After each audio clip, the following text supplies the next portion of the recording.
Welcome to Food for Thought. My name is Colleen Patrick-Goudreau from Compassionate Cooks. I founded Compassionate Cooks to empower people, to make informed food choices, and to debunk myths about vegetarianism and animal rights.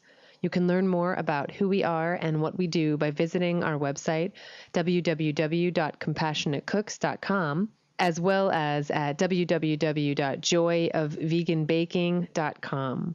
Hi, everybody. How's it going? It's nice to know you're all out there. Yes, you can check out our new website, joyofveganbaking.com, which is the website for the new cookbook, which is very exciting.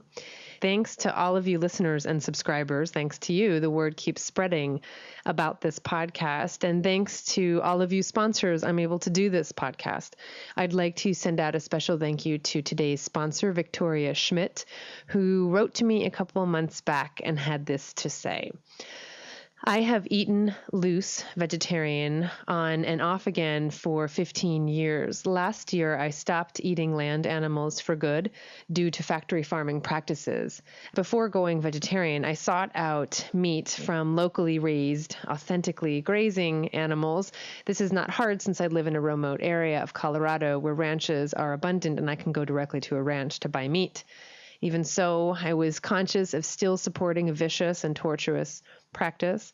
By maintaining the practice of eating meat, I would find myself in restaurants where I could not be certain of the animal origins, and at the houses of family and friends who might not have the opportunity or awareness to buy humanely raised meat. Explaining why some meat is okay to me and other meat is not was fuzzy, gray, and felt hollow. If most meat in the society came from tortured animals, why eat it at all when there are so many other options? For the year, I was eating no meat, but still milk and eggs and cheese, and I avoided thinking about the conditions in which animals who produce these products lived. These animals producing milk, cheese, and eggs were still suffering, living in unbearable conditions as they produced the organic milk and cheese I consumed each day. As I listened to your program, I finally went there. I thought about the conditions the animals lived in and that my life was being sustained by their suffering. There are so many other ways to sustain my life than animal products, so many wonderful ways. The big things I've gotten from your program are being exposed to the horrors of factory farming practices, which I had avoided, hearing nutrition issues addressed in a clear and factual way, and considering the importance of being joyful about embracing veganism. It is a relief to no longer open the refrigerator to see eggs and cheese and feel my mind close to their origins. Bringing plant-based foods to the center of my life and to meals that I share with family and friends is nourishing physically and spiritually. I'm happy I encountered you on my path, and I'm grateful for the work you are doing on behalf of creatures who suffer unbearably and needlessly.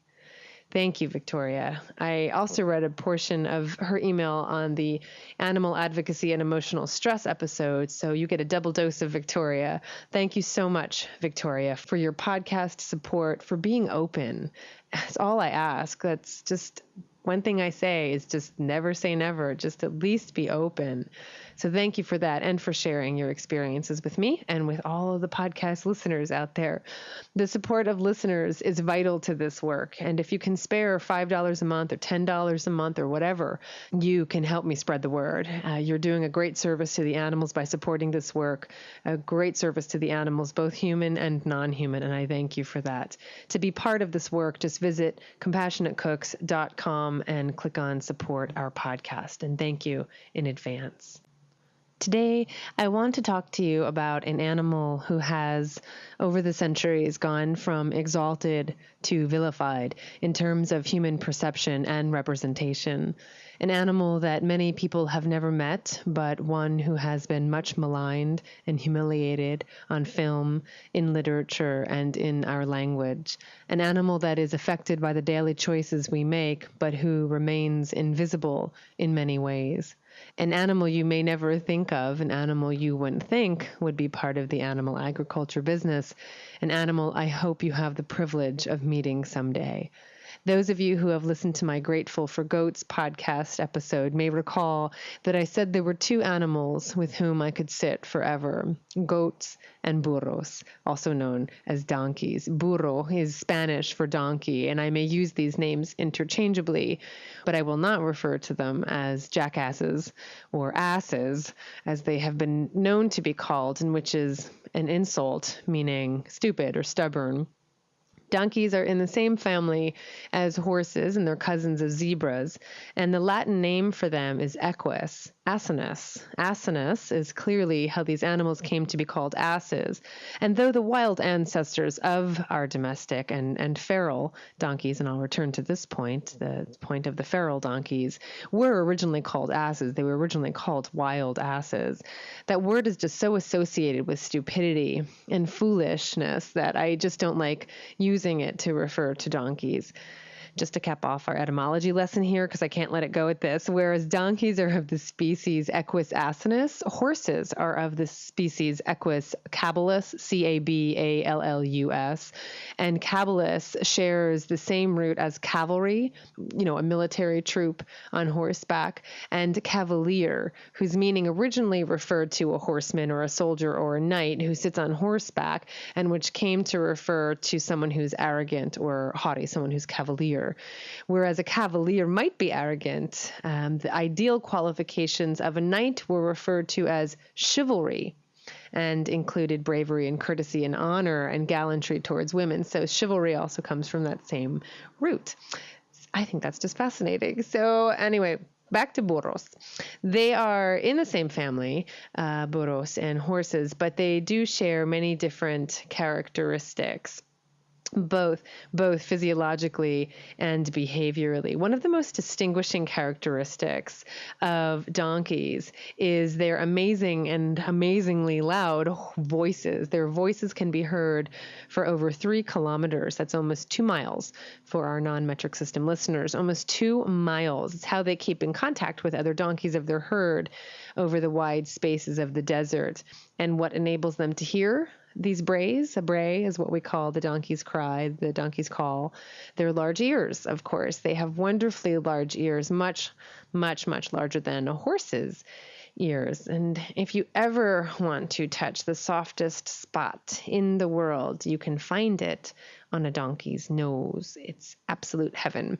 Now, bunnies come pretty close with that soft spot right behind their ears, right between their ears. They have this really soft spot. But donkeys, I don't know, donkeys have an incredibly soft spot on their nose, and you got to check it out. Donkeys are incredibly intelligent, and I think it's one of the reasons they get such a bad rap. I think it's one of the reasons humans get so impatient with them and beat them and hurt them. Although they're technically a prey species, though they have no real predators except humans, donkeys tend to be much more self-aware than horses. They know that they're capable of standing up to most predators, and for that reason, they're quieter. They're less flighty than horses, and for this reason, they're harder to motivate. They're harder to intimidate. When you're trying to force someone to do something and they actually don't want to do what you want them to do, it makes you frustrated. It makes you more determined to make them obey you so you may beat them. And they still don't budge, so you beat them more. And they might bite you and you hurt them more. I think that's one of the reasons that donkeys are treated so poorly when they're kept and used for human purposes, because they're so determined to do what they want to do. I've said before that they've gone from exalted to vilified. And when I say exalted, I mean how they were depicted in early literature and religion. Donkeys, or more accurately for this purpose, for the time, wild asses, were the symbol of the Egyptian god Set. They were also the symbol of the Greek god Dionysus. In the New Testament, Mary is portrayed as riding a donkey when she's pregnant with Jesus, and Jesus rides a donkey into Jerusalem. Now, I'm not condoning the use and ownership of animals, and whereas in the Old Testament, riding a donkey symbolized wealth and affluence, since horses were used only for war, by the time of the New Testament, riding a donkey was considered a lack of affluence, of a humble life, which is why Francis of Assisi and other saints were often described as riding donkeys. My point is, you'd think that donkeys would have been held in high honor, having borne the mother of Jesus on his back. But, alas, they would not experience high honor again. Not in the Judeo-Christian religion, not in Islam. Muhammad, for instance, said that when dogs or donkeys pass in front of men in prayer, the prayers will be nullified. Donkeys fare as badly in literature and folklore, in which the donkey has long been a symbol of ignorance, all the way from Aesop's fables in the 6th century BC and a story by Apuleius in the 2nd century AD called The Golden Ass to Shakespeare's A Midsummer Night's Dream in the 17th century and Carlo Collodi's Pinocchio in the late 19th century. All of these stories depicted donkeys as the symbol of ignorance. Now, of course, we have the lovable Eeyore from A.A. Milne's Winnie the Pooh books, but he's a depressed and sad and pessimistic little guy, but he's probably that way from all the wrong that's been done to him over the years. So frankly, he's probably justified. He's justified. He's allowed to be sad. But that's, probably the most positive depiction of donkeys I've seen.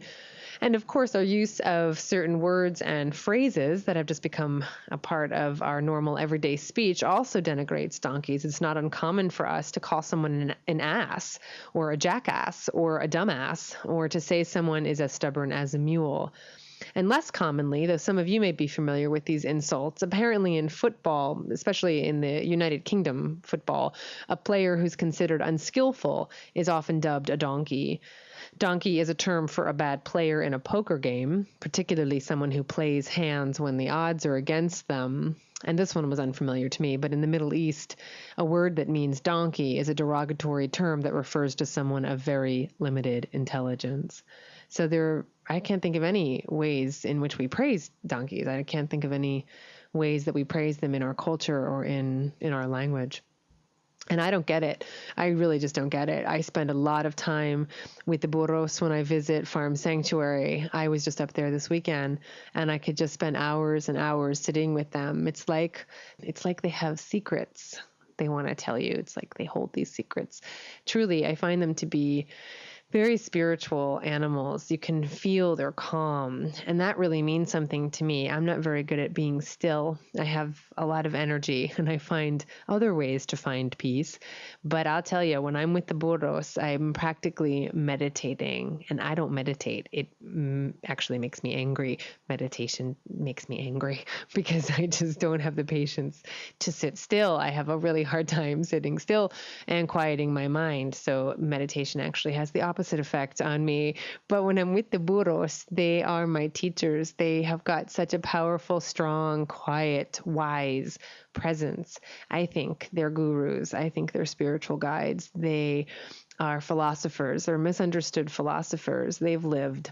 They have seen the darkness. They just watch and they meditate and they philosophize. And many of them have seen the darkness. They have seen the dark side of humans. They have been beaten and they have been whipped and neglected and used and abandoned and paraded and laughed at and scolded and shoved and kicked and hurt. And it makes me so sad when I think of their faces, when I think of their innocence. Anyone who's been to Farm Sanctuary, the California shelter, has probably met Bonnie. She came to the farm over 12 years ago. She's a burro. Obviously, I'm talking about a burro here. Bonnie the burro. She came to the farm over 12 years ago, and she was 5 at the time. So she's over 17 years old now in 2007. She's a little girl. She's not a huge donkey, and she has a beautiful dark brown coat, and she's just a sweetheart. She arrived at the shelter in 1995, and she was in really bad shape. She was the victim of horrific abuse, and she could hardly stand or walk. The hooves on all 4 of her feet had each overgrown by 11 inches or more, so they were curled underneath her so far that they were hitting the backs of her legs.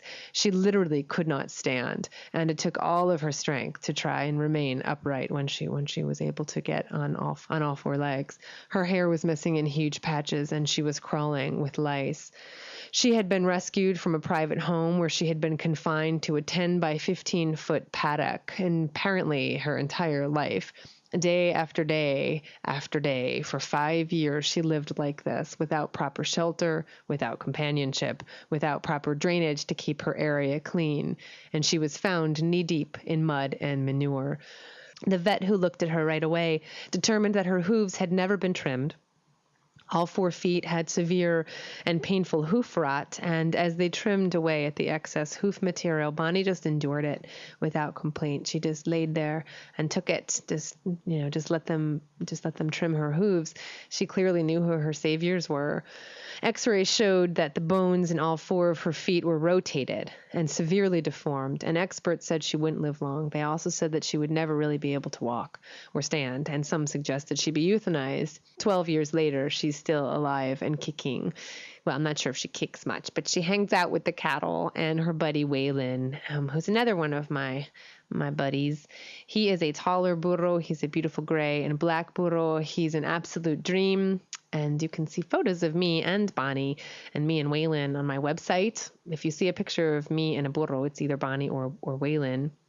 And also on my MySpace page, I think Compassionate Cook is my MySpace name. Anyway, my favorite photos are 2 of me and Waylon, one of me kissing Waylon on his beautiful head and one of him kissing me. He's so beautiful and he's just a sweetheart. And he came to the farm several years ago when he was relinquished by a family who accused him of biting the kids or attacking the dog or something. It turned out that the kids were tormenting him, which is why he was upset and trying to defend himself. Anyway, it's a happy ending. His home is now at Farm Sanctuary, where he finds lots and lots and lots of love, and he will never be tormented again. Now, I talked about the quiet and meditative nature of donkeys, and it's all true, but they're also incredibly strong, and they're very protective and sometimes fiercely territorial, and you really don't want to mess with a donkey. They protect themselves with their hooves, and they can kick with any of them. But as with everything, it's our perception that shapes the truth of things. For instance, donkeys have a reputation for being stubborn, but this is due to gross misinterpretation of their highly developed sense of self-preservation. It's difficult to force or frighten a donkey into doing something he sees as contrary to his own best interest, such as going along a path with unsafe footing. They're very cautious, and they're pretty damn smart to avoid dangerous situations. But instead of appreciating their cautiousness and their independence and their intelligence, we call them stubborn. Instead of patient, we call them stupid. To tell you more about donkeys and how they came to the United States, I'd like to read a bit from an insightful essay written by Mark Myers. He's the founder of the Peaceful Valley Donkey Rescue. The essay is called The Plight of the American Donkey. Now, this is a guy who understands donkeys. I really love what he has to say. So here's an excerpt. The wild donkeys of America tell as accurate an account of our history as any book on the matter. They were brought here as low-level workers. By carrying equipment and pulling carts, these sure-footed animals made themselves invaluable to explorers and miners. As times changed and money grew scarce, many donkeys were released into the wild to fend for themselves. The deserts of Arizona, Nevada, and California were a perfect home for these rugged animals who managed to keep their breed strong and healthy for nearly a century. Now, human intervention is taking its toll. Although dams, roads, fences, pollution, and even power plants are acceptable inconveniences on nature, donkeys are viewed as an immediate threat to the environment. As a water-drinking mammal, the competition with domestic cattle has resulted in their numbers being dramatically reduced. And although they were no longer shot by the National Park Service, they are still driven from their lands by all means necessary. I'll return to the plight of the American burro in a bit, but Mark goes on to tell about what it's like to spend time with the donkeys, with the burros. With a lifespan of 40-plus years, he's in no hurry to give up his secrets. He wants to tell you, but only if you have the patience to listen. And he tells you with his eyes. Aggression, fear, love, and hate are all reflected in those large brown orbs. I have learned to step off the world when I am with them. I figure that it will keep spinning a while without me. My donkeys need someone who can give them undivided attention. Like any sensitive creature, a donkey wants you to know what he has been through. He needs to tell you that he was never given a kind word or touch, that he was left all alone with no one to talk to. But he will only tell you on his terms, in his way, and only if you are willing to listen. I have spent weeks sitting in the corner of a pen waiting for the story to unravel. One donkey had so much fear that if I approached him, he would shake so violently that he would literally fall over. There I'd sit, paying for the sins of others, waiting for the donkey to become comfortable with me in his pen. Slowly, after several days, advancing a hand-fed carrot, they used to beat me. A few weeks later, a soft touch on the forehead. Every time anybody came near me, it hurt. Much later, a brush stroke on the back. They threw rocks at me when I brayed. I've heard every one of these stories from the donkeys in my care. Donkeys are by far the most mistreated domestic farm animal in America. The abuse and neglect inflicted on these animals range from overgrown hooves to savage beatings. And when the owner can no longer tolerate the beast that he has created, he simply ships the donkey off to slaughter. As I ponder my purpose for writing this article, I think over the many donkeys that I have known and rescued. I think about all the stories that they have told me and all of the hardship that they have had to overcome. I recall the countless hours I have spent talking to them and looking into their eyes. I remember the success stories, the ones who live in new homes, and I look out over the ones who are still here. And I want to tell the world, shame on you for not knowing, and maybe shame on you for not caring. But that wasn't why I needed to write this. I really think I wrote this to remind myself that the sacrifice is and always will be more than worth it. So again, that's the Peaceful Valley Donkey Rescue, and that's here in California, in Southern California as well. Spanish explorers and missionaries brought the first burros to the New World in the 16th century, but they weren't used until, as Mark mentioned in his essay, the miners and gold prospectors of the 1800s realized their strong backs could be used to carry tools and supplies and ores. They were also favored over other beasts of burden because of their sociable disposition and fondness for human companionship. The donkeys were led without ropes. They simply followed behind their people. With the introduction of the steam train, these donkeys lost their jobs, and many were turned loose into the American deserts. That's what we do. That's what we do to animals when they're no longer useful. We use them up, and when they're no longer useful, we kill them. We kill them or we abandon them. That happens a lot in countries where they're still used as, quote, beasts of burden and as pack animals. When the animals are too weak or too old or useless, they're literally just turned out onto the side of the road. And it reminds me of a song. There's this band called My Brightest Diamond. The song mentions a horse, but it applies to any animal, and particularly to burros. I'm not going to sing the song, but check it out. It's called Workhorse, and it's by My Brightest Diamond. The lyrics go, here's just a couple lines of lyrics. Somewhere sunshine burns, a dark but common horse. When he fell by the wayside, no one seemed to notice him. 'Cause you're no good to us. Lost all your youth and all your usefulness, and you know that. No good to us. Lost all that you could. No good to us. Lost all your youthfulness and left with precious little good. And it goes on repeating that. Lost all your youth and all of your usefulness. That's what we do. So the descendants of those donkeys who were abandoned by or who ran from the miners are still in the western and southwestern United States, and they're supposed to be protected by the Wild Free-Roaming Horses and Burros Act of 1971. Since that year, more than 200,000 horses and burros have been ousted from the land in order to make room for an ever-burgeoning cattle industry. Now you can see the relationship between the animal agriculture industry and burros. They're considered a nuisance, and they, along with the horses, are accused of taking up land that the ranchers want for cattle who will be killed and chopped up for human consumption. Let me just give you some numbers here. Private cattle outnumber wild horses and burros at least 100 to 1 on public lands. The Bureau of Land Management, the BLM's private livestock grazing program, encompasses 214 million acres of public lands and costs over $130 million to manage annually. Over 4 million head, using their language here, over 4 million head of private cattle enjoy subsidized grazing on public lands. A congressionally mandated study by the National Academy of Sciences found that in 1 year, livestock, again using their language, consumed 70% of grazing resources on public lands, while wild horses and burros consumed less than 5%. 70%? 5%. The 1971 Act mandates that wild horses and burros be managed on 47 million acres of public lands on 303 herd areas. Okay, 47 million acres of land on 303 herd areas.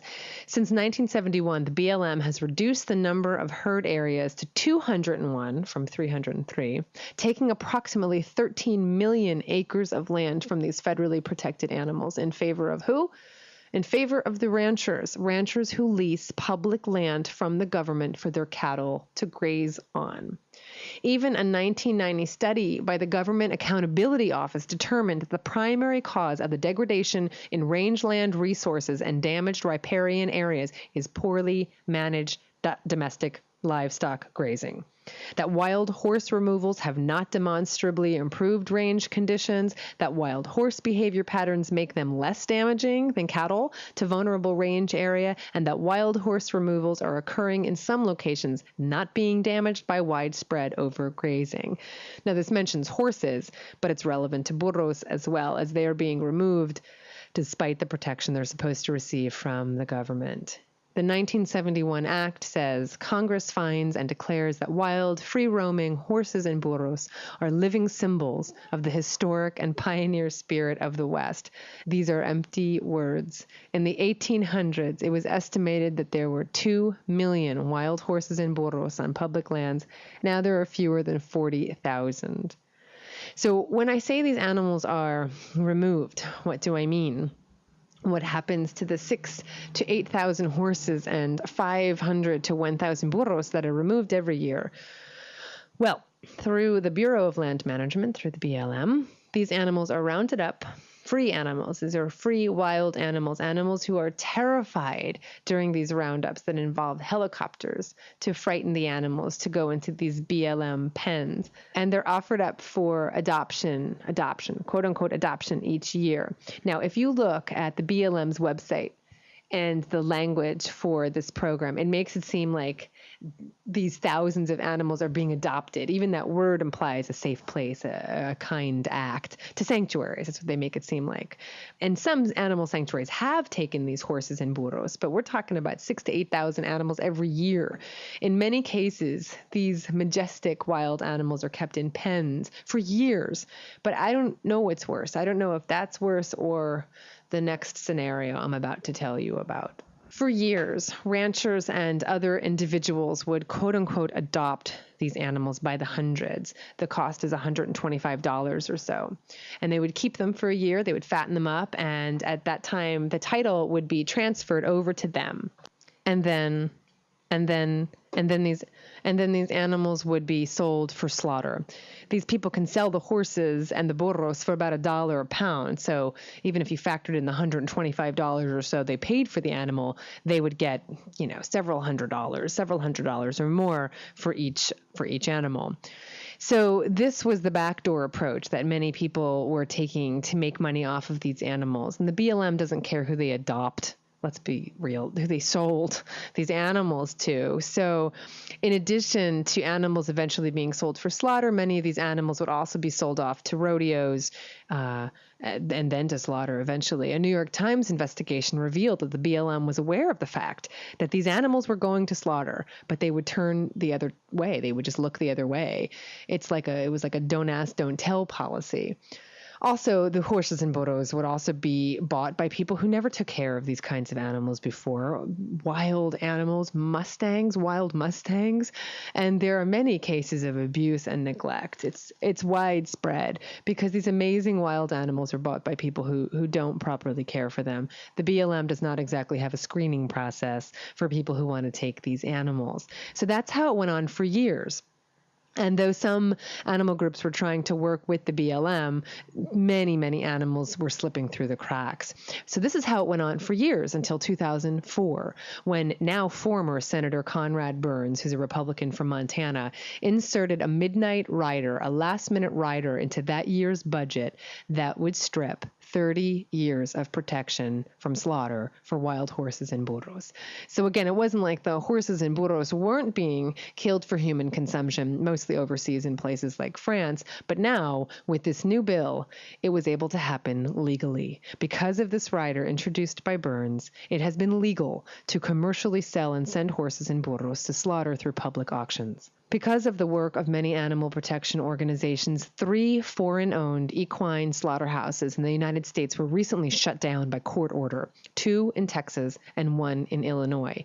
Unfortunately, because of some ridiculous politics, one of these slaughterhouses was allowed to reopen, the one in Illinois, and they've been legally slaughtering horses and burros since.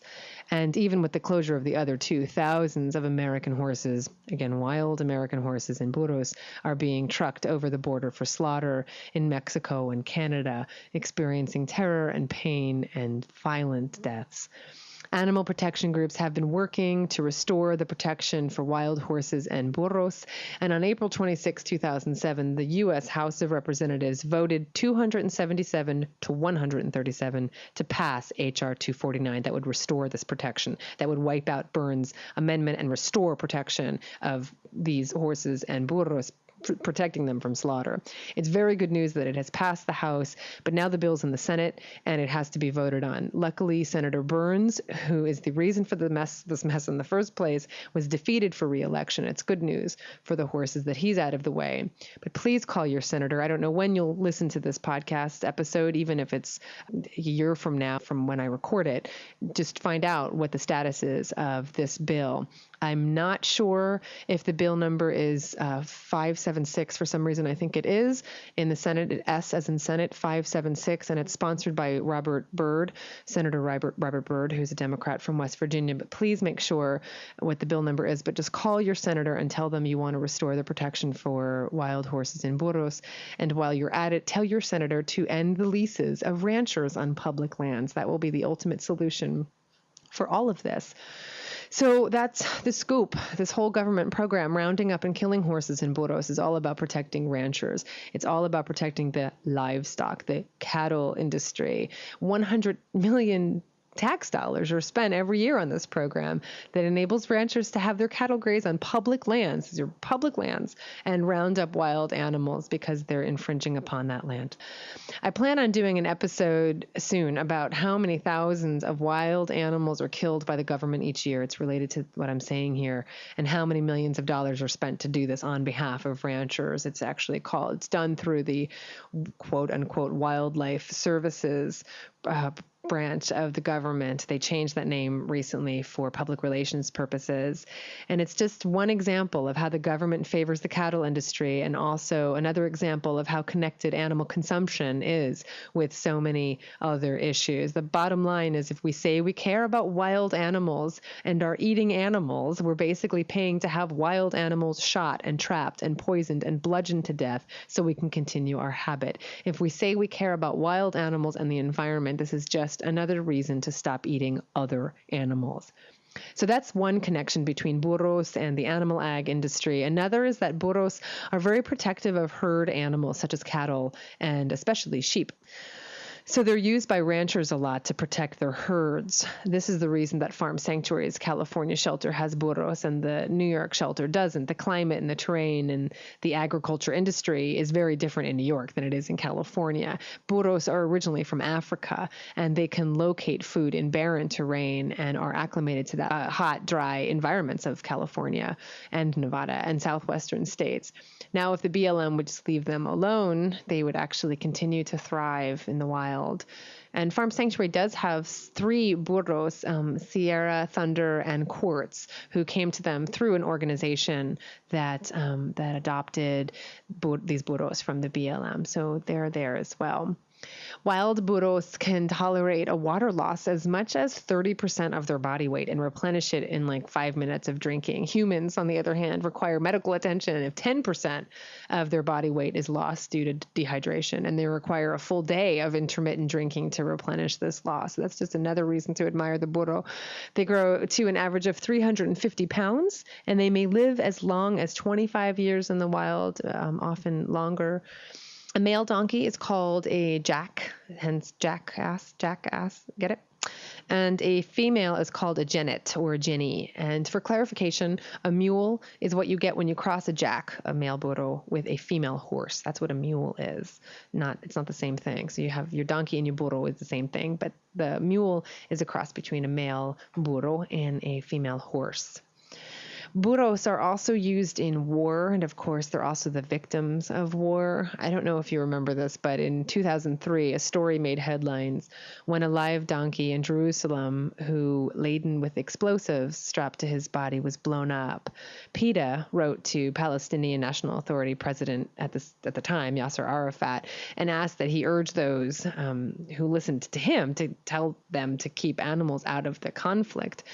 And of course, people in the media criticized PETA for using that as an opportunity for their gain and for worrying about a donkey when people were being blown up all the time. But I think some people made the connection, hopefully.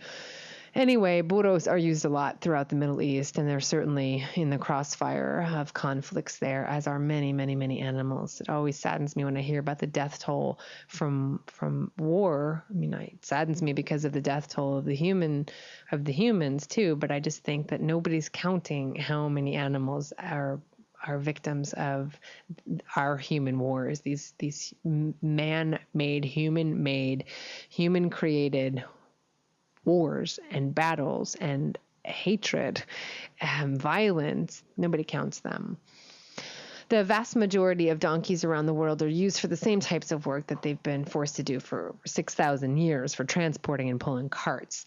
They may also be used as for farm tillage and threshing and milling and other agriculture-related jobs. And of course, donkeys are also used for their milk. Some places actually breed donkeys so they can get donkey milk, and they're also raised to be killed for humans to eat.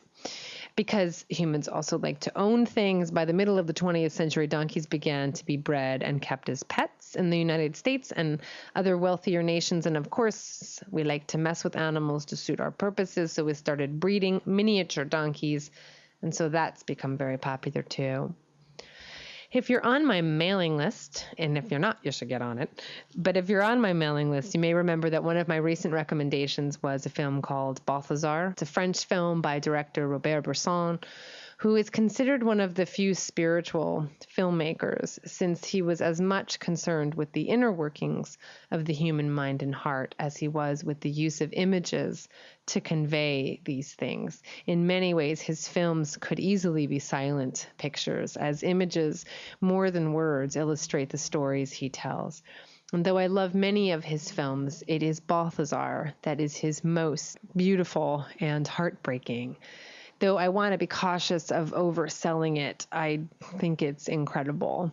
It is indeed on my list of top 10 favorite films. The basic plot is this. The film follows Marie, a farm girl, and her beloved donkey Balthazar. As Marie grows up, the pair become separated, but the film traces both their fates as they continue to live a parallel existence, continually taking abuse of all forms from the people they encounter. She exploited and used by men, he exploited and used by humans. Depending on whose hands he falls into, he is used as a pack animal, he's put in the circus, he's used to generate power for a mill by having him tied up and making him walk in circles, and he's whipped when he tries to stop and lie down. He's used to carry weapons and contraband for the same thugs who take advantage of Marie. I won't tell you it's not a sad film. It's a very sad film. And though it is a bleak comment about the potential of humans to be brutal and unkind, it is so breathtakingly beautiful that it's worth every tear, in my opinion. David and I belong to a film society called the Pacific Film Archive in Berkeley, and we feel so lucky to live 10 minutes from this amazing institution that plays films you will never see anywhere else, except at other film societies or film festivals. And they do a lot of theme-based retrospectives, whether it's a particular genre or director, etc. And several years ago, they were doing a retrospective of the films of Robert Bresson. That's Bresson, Robert Bresson, who lived from 1901 to 1999. And I can't remember if at that point we had seen any of the films yet, but I remember there was one night I was so wiped out and I just didn't want to go to the movies. And David really wanted to go see this film and I wanted to stay home. So to convince me to go to the theater on a night when I really wanted to stay in my pajamas, all he had to do was tell me that the movie was about a donkey. That's all he knew and that's all I knew. So I thought, okay, it's about a donkey. Let me go see what this is about. And oh my Lord, I don't know if I should tell you this, but I was barely able to contain my sobs throughout the entire 95 minutes of the film. It was so painful for me, and it was a bit embarrassing. My sleeves were completely drenched. I just wept and wept throughout the film and after the film when we got in the car. I know I'm not really selling this movie very well, but the last scene of the movie is one of the most unforgettable moments in cinematic history. It is so incredibly beautiful and powerful and sad.